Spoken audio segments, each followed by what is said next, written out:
था सिकी तरेता उखरुल डिस्ट्रिक्ट न्यू हेवन अमदी फेंस कॉर्नर दा नुपी सिंगना यामना डेमोक्रेटिक ओइब मोंगदा खोंगजंग चंगसिनबदा असम राइफल्स ना सासंदा फुबगुम फुखिबगी थवंग अदो नेटिव पीपल्स कमिटी मणिपुरना यामना हकचिन लौबगा लोइनना थौदोग अदुगी मतंगदा नेशनल अमदी इंटरनेशनल ह्यूमन राइट्स कमीशन दा वाकटलगनी हाइना एनपीसीएम गी कन्वेनर असांग कसारना फोंदोखरे हिरम असिगा मरी लैनना ngase मणिपुर प्रेस क्लब के थांगजिंग होल्दा पांगथोखिबा पाउगी मिफम अमदा असांग कसारना हाई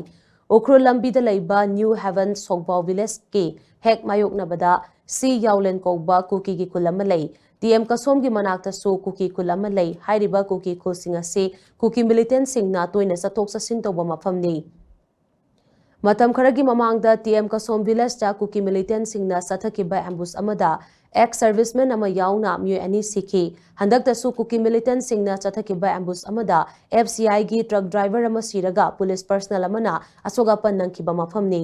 हाइरिबा मफम असी कुकी मिलिटेंट सिंगना यामना तोइना एम्बुस तौबा मफमनी मफम असिदा लैरिबा कुकी मिलिटेंट सिंग असे तांथोकपियो हाइना कयारक हन्ना हाइजख्रे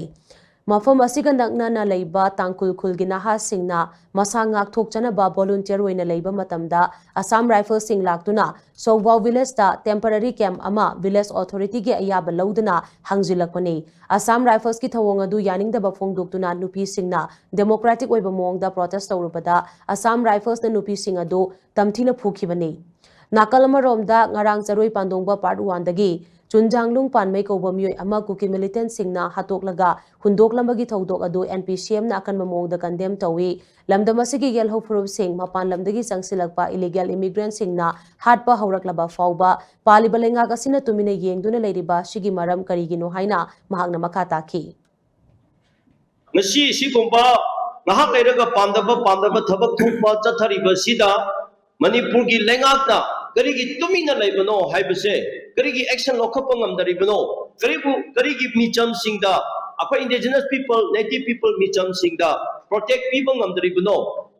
mapangi mi sing lara ga nadraga militant sing akwa gi unlawful militant singna chatharaga akwa gi mi sing phara haliba chathariba mong sida Manipur gi government na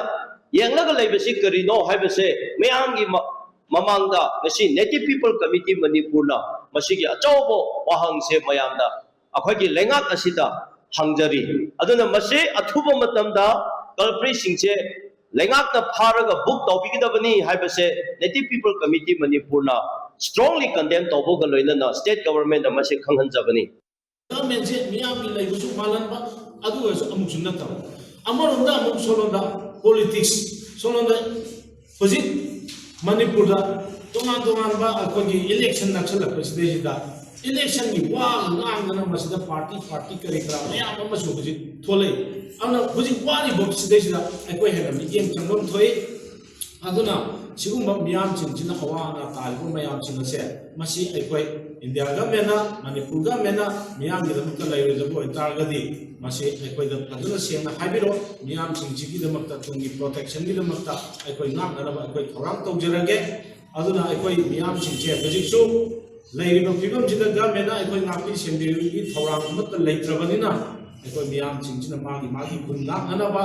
aduga akoi miyam gi amato ina punjila ganda henana bagi damakta so akoi unna sem samina sia ba pam